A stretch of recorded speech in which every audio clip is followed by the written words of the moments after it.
Hey class, we're going to be talking about utilitarianism today. So we've been discussing morality in very large terms. What is the origin of morality? God, human construction, biology, some combination of those. What is the ultimate nature of morality? Is it relative to the individual, to the group? Is it universal? Now we're going to begin to focus in more and talk more specifically about moral theories. How do we actually make moral decisions? How should we make moral decisions? How do we decide, right? How do we make judgments? How should we make judgments? And so utilitarianism is a very particular theory that helps us decide what is the moral thing to do. How do we make moral judgments, right? How should we make moral judgments? It's a hard universalist theory. We haven't talked a lot about hard universalism, but the two dominant theories, at least in the West, especially in the United States, are both hard universalist theories. And so utilitarianism thinks morality is universal and that every moral decision has a right answer, right, that every rational person should make, and that it is not relative to groups. The founder is Jeremy Bentham. You see the dates here. He lives during the Enlightenment, and this is important. During the Enlightenment, you've got the scientific revolution going on. We know more and more about the natural world, the human body. There's the Industrial Revolution. Often this period is called the Age of Reason. There's a rise in humanism. In this case, humanism is a sort of reaction. The church, and in Europe again at this time, most people are Christian or Catholic, and the idea is that humans are depraved, we have a sinful nature. Humanism is a response saying that humans aren't so bad, that we can resolve our own problems, be compassionate, use reason and our minds to solve all kinds of problems, right? So all these things are sort of going on in Europe, and you see it in various fields, right? I don't have to pray for rain as much anymore. Now we can create sophisticated irrigation systems to make sure that we've got the water for our plants and our crops. I don't have to just pray for healing anymore, but instead we can go to a doctor and we can develop real medical cures, right? And so all of these things are sort of shifting. We're no longer just going to appeal to authority. We're going to search out answers and use critical thinking on our own. So in the past, it's like, oh, you want to know what morality is? Ask your priest. Read your Bible. Appeal to some authority. The Bible is an authority. Your bishop or your pastor is an authority. But we sort of realize, oh, people have used the Bible to do all kinds of horrible things. And humans, our priests included, are just people. They often do things that are wrong. We need to start thinking for ourselves. And this same trend happens in ethics and with morality. We're not just going to appeal to some authority. We're going to try to come up with rational answers to moral problems. Answers that any rational person, regardless of what religion they're a part of, can come to and can see the logic and can potentially be convinced by. Jeremy Bentham is not a believer, although some utilitarians are. It's not like utilitarianism is an atheist position. That's not true. But Jeremy Bentham himself is not a believer, and he thinks that we can come up with a rational form of morality, and utilitarianism is sort of the outpouring of this. The dominant principle, right, this universal principle that we should use in every situation to help us know what the moral thing to do is called the principle of utility, okay?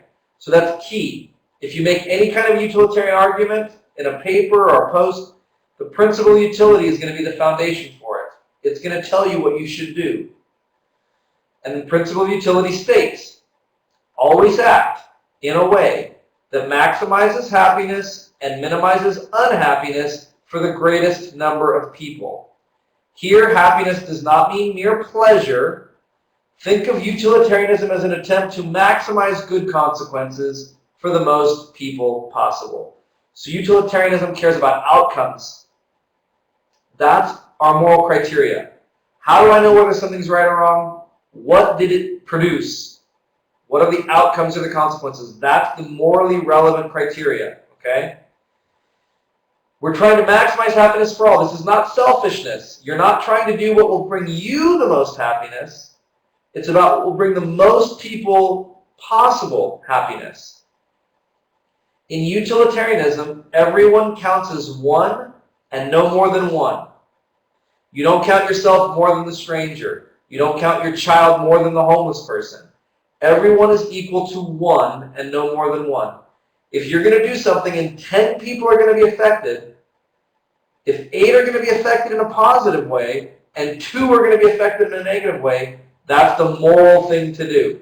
Unless there's a way to do 10, to make 10 people happy and no one unhappy, then that's the moral thing. You're maximizing good consequences, right? But let's say you do something that helps 8 and hurts 2, but you're one of the 2, that's still what you do. You help the 8 and you hurt yourself. You do the best for the most. Sometimes people talk about, oh, well, this is going to help things overall. But what you really mean is it's going to help your group overall. Maybe your group is Republicans or Democrats, or maybe your group is Christians or Americans. That's not utilitarianism. It's not about what's best for your group. It's about what's best for as many people as possible, as many people that are going to be affected. Right? Act utilitarianism. This is Jeremy Bentham's view. There's 2 views of utilitarianism we're going to cover. Today it's just going to be act utilitarianism. Okay? Jeremy Bentham's version. Every individual act should conform to the principle of utility. Hard universal. In every situation, every individual situation, you ask yourself, what does the principle of utility tell me to do? And that's what you do. That's the moral thing to do. Okay? 2 questions that the utilitarian asks. Okay? If you're writing a paper about utilitarianism, you need to ask these questions. I'm thinking about doing something, right? Who will be affected? How will they be affected? I'm thinking about doing this. Who will be affected? 5 people, okay? These 5, my family. How will they be affected? Well, the only options are 3 of my family members are made happy, 2 are made unhappy, or 2 are made happy and 3 unhappy. Boom. You make the 3 happy. Again, happiness here is not, yay, I get to watch football on Sunday and eat chocolate cake or something. Happiness here is a deeper sense of good consequences, right?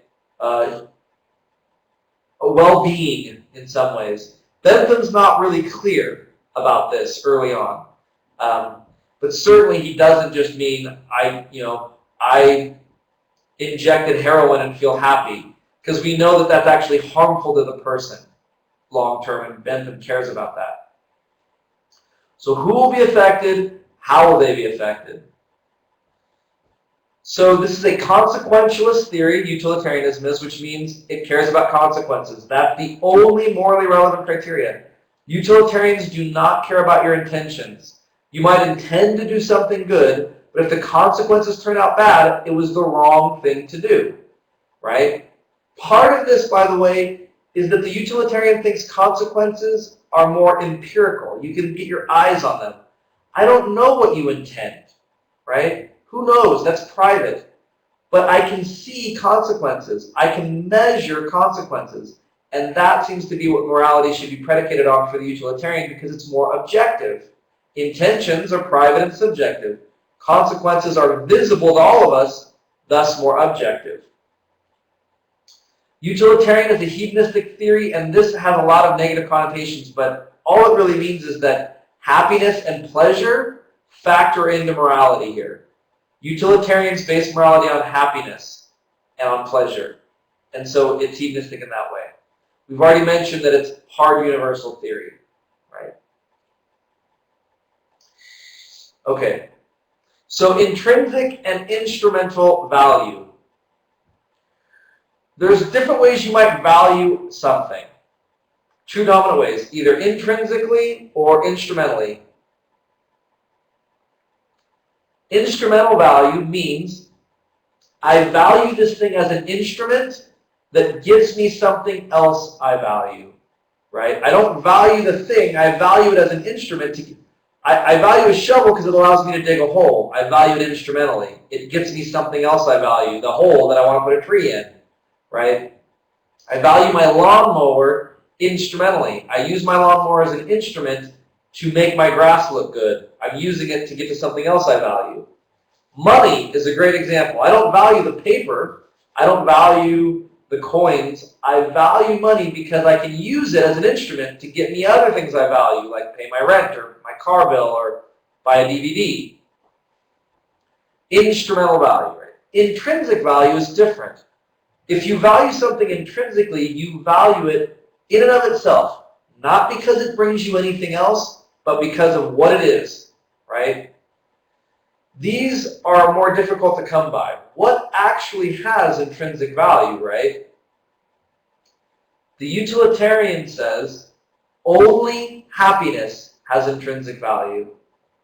Everything else we value as a means to get to happiness, right? I value the lawnmower. Why? Because it gets me a nice looking yard. Why do I value a nice looking yard? Because it makes me feel good when I look at it. It makes me feel proud in my neighborhood. It makes me happy. That's why I value it. Money gets me rent money. I value having a house because then I feel safe and secure and I feel happy. So I value money to the extent that it ultimately will bring me happiness down the road. I value it because it gets me a car. I value my car because it gets me to work. And doing all that allows me to live a happy life. The argument, they say, is that every single thing you value at some point leads to happiness. But here's the thing. I don't use happiness to get me anything else. That's what I'm trying to get to. I value happiness for its own sake. So that means I value it intrinsically, right? So the utilitarian says, if that's the primary intrinsic value, maybe the only intrinsic value, we should create the core of our moral theory around that.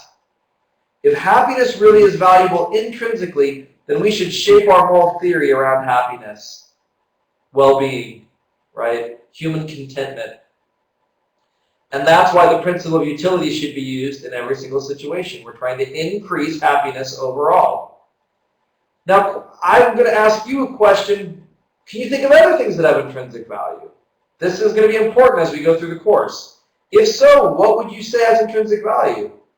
Because I'm going to ask you, oh really, well, would you value it if it didn't make you happy? Would you value that thing if it made you miserable? If the answer is no, then you value it simply because it makes you happy, right? And we're back to happiness.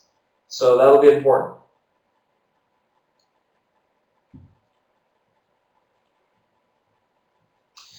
So we have a few examples. Kai Nielsen, he's a famous utilitarian. He has a few examples, and we'll sort of apply utilitarian logic.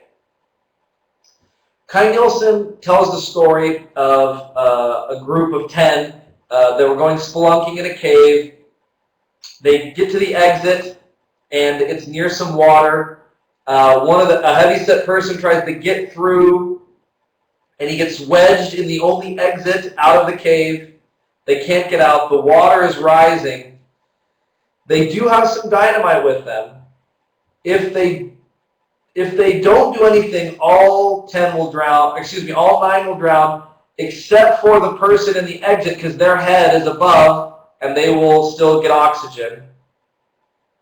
If they use the dynamite to blow up this person and make the opening larger so that everyone can escape, the one man who's stuck will die, but the other 9 will live. And this is a very difficult situation because you have to basically kill an innocent person. But the utilitarian says, who will be affected and how? 10 people are going to be affected in this scenario. How? In one situation, 9 die versus 1. In the other, 1 dies versus 9. Easy, the utilitarian says. You kill the 1 and you save the 9. You ask the questions, you get your answer, right? Straightforward. The magistrate and the threatening mob. So picture yourself back in the day. You're a magistrate, and there's been some issues in the town with crime and whatnot. You do have someone in prison, but you know that they're innocent. But the town thinks the person's guilty. They won't take no for an answer. A mob forms, and they want this person to pay. They want them to be executed. So your choice is, I can kill this person and appease the mob, or I can let this person live, but now the mob's threatening that they're going to go around creating havoc and killing other people if they don't get justice, right? They're going to start burning down buildings and creating a real problem. In this case, again, the utilitarian says killing one innocent person to save other innocent lives, buildings, other things being burnt down, chaos in the town, we might have to kill that one innocent person, right? Rather than letting the mob go wild. This is almost a scenario like with the Pontius Pilate in some respects. And so this might make us uncomfortable, but the utilitarian says, I can uphold the principle and let this person live, but if many other innocent people die now as a result of this angry mob, have I really done any good? I've protected this one innocent person in prison, or potentially innocent person, while others die. And so, again, the utilitarian wants to do the least amount of harm and create the most amount of happiness for the most. Now, this is not an opinion poll, so this is important. This is not opinion. If you said, should homosexual marriage be allowed? Should it be legalized? And then you say, 52% polled said no. Therefore, the answer is no. Not true. This is not about opinion. This is about what actually creates benefit and avoids harm. So in order to make the argument for or against homosexual marriage, you'd have to show that it will or will not maximize happiness for those involved, right? Good data. It's not just about opinion. So, how many people, opinion polls think slavery is a good idea? Oh, well, back in the South, 100 years ago, we had a ton of people that thought that was a good idea. But it's not an opinion. What will actually maximize good consequences overall? Not just what people think, right? So the utilitarian often needs data, evidence, of what will actually make the most people happy overall. I have another dilemma that I use sometimes. A hypothetical. You have a man and a woman. It's going to be like their third date. They're like in college, say, maybe young. And he goes over to pick her up at her apartment. And she comes out and says, oh, well, do you think this looks nice on me? Like, I'm just curious, this outfit, do you think it looks flattering? And let's assume that the man does not think it looks flattering, right? He doesn't like it for some reason, or, if he was being really honest, he'd say, oh, no, this or that. He has a dilemma now. If I tell the truth, she's going to be uncomfortable. I'm going to make her feel insecure. It's going to make things awkward. If we're honest, we're going to go on this date. It might ruin the date. We're both going to feel a little bit uncomfortable. It's only our second or third date. And so, potentially, I could ruin that. If I lie, I don't really care that much. Who cares if I don't like the outfit? She'll be made happy. The date won't get started off on a bad foot, and maybe I have a chance to have a fourth date, right? Again, who's going to be affected? Two people. If I tell the truth, I or the person, both of us are going to be affected negatively. If the person lies, they'll both be affected positively. So in this case, maybe the best thing from a utilitarian perspective is to tell a white lie, right? It's to say something like, this isn't important. I don't think it's a big deal. If I'm honest, I know things will go bad early on, and I don't want to have to deal with that. Everyone will be better off if I'm not going to affect anybody else, just the two of us, right? And I can see a utilitarian saying the moral thing to do is lying. My point here is that utilitarians do not uphold moral principles like do not lie. They only look at consequences and let consequences determine what we do or do not do, right? That's the objective criteria we're using to evaluate. And so that's important to note as you move forward. Now again, everything I've said is from an act utilitarian standpoint. There's a second version of utilitarianism that we'll talk about in the next lecture, which would disagree with some of this, right? The next thing I want to talk about is that morality often has three levels. At one level here, we call it the meta-ethical level. You have questions like, what is the origin of morality, which we talked about? What is the nature of morality? Is it universal? Is it relative? You also have questions like, what has intrinsic value? Okay? So I'm setting this three-leveled morality up in terms of the utilitarian framework. So at the meta-ethical level, utilitarians believe morality is universal and that it's based on happiness because that is what humans value intrinsically. All humans value happiness intrinsically. Therefore, it's universal and should form the foundation of our moral theory. We go to level 2. This is where we find moral theories, like utilitarianism, moral principles.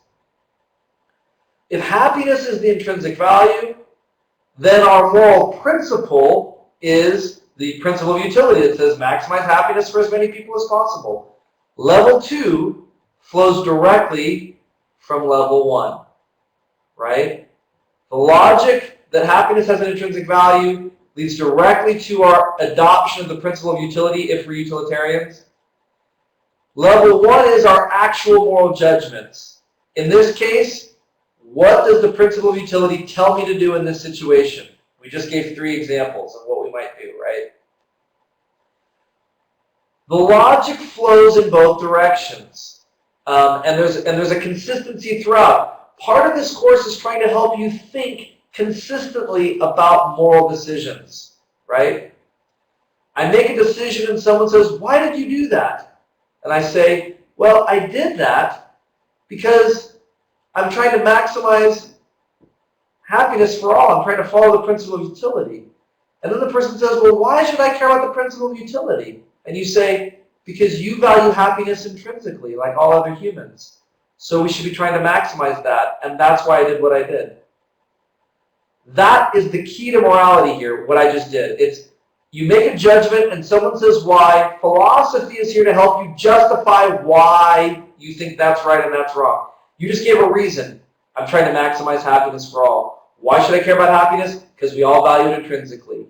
Boom, boom, boom. We've just answered each major question, right, to give a justification. Now, you might not like utilitarianism, but it's a coherent theory. It's consistent. The 3 different levels flow into each other, the large macro questions about intrinsic value, all the way down to, should I lie to my date about whether she looks good in her dress or not, right?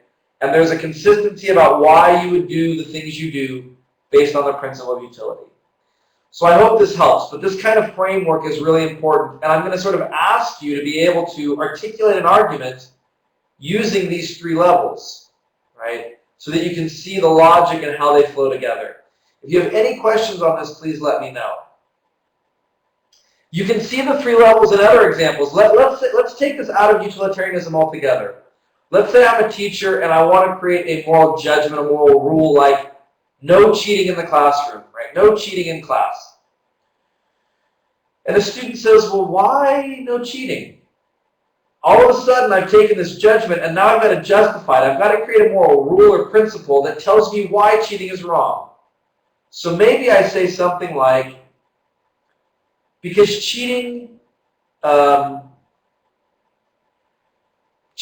follow the principle of utility, because when you cheat, you don't learn the material. And when you don't learn the material, it's going to hurt you down the line. It'll be negative for you in your next classes or in the job if you don't have this knowledge. And therefore, it's a problem. And they say, well, why should I care about that? And you say, because you care about your own happiness intrinsically, and cheating in the future will hurt you. That's one way. Or I might say cheating is wrong. So it says, why? Maybe at level 2, maybe at the level of moral theory, I say cheating is wrong because it's unfair. You get an unfair advantage from the rest of your classmates. And then they say, well, why should I care about the rest of my classmates and whether it's fair? And I say, well, because your other classmates are people, and people are equally valuable. So if you get an unfair advantage, that makes things unequal, and that therefore unjust. And since everyone's equal, you violated a fundamental principle of morality. That's a way of justifying things at the various levels. Don't cheat at level 1, fairness at level 2, equality of the human person or intrinsic value of the human person at level 3. So hopefully you get a sense of how this works. But if you can't do that, there's a problem. If someone says, why is pornography so wrong? You keep telling me I shouldn't look at it, but I don't see the big deal. If you can't justify it at these deeper levels, if you can't tell them why, that's a problem. Hopefully this class will enable you to, right? Give justifications for your moral beliefs. So now we have a few questions that I'll leave you with. What do we mean by happiness? Because if we're trying to maximize it, we need to know what we mean. Jeremy Bentham's not always clear about it. Is happiness really the only intrinsic value? Right? Utilitarians say that it is, but maybe there are other things that have intrinsic value, and we should be looking into those. Right? Maybe humanity has intrinsic value. And then our moral theory might need to look different. Do consequences provide a more objective criteria for judging moral actions than, say, intentions or other things? Are there moral examples such that the utilitarian solutions make you feel uncomfortable? Maybe you feel uncomfortable with the utilitarian solution that the magistrate might have to kill an innocent person to appease an angry mob. Or maybe you feel uncomfortable with having to lie to your date about the way they're dressed or something. That might be a problem. And then I want you to think about what are some possible objections to the utilitarian, right? These are some things to consider as we move forward. For now, that'll be all. I look forward to seeing you guys online. If you have any questions, please let me know.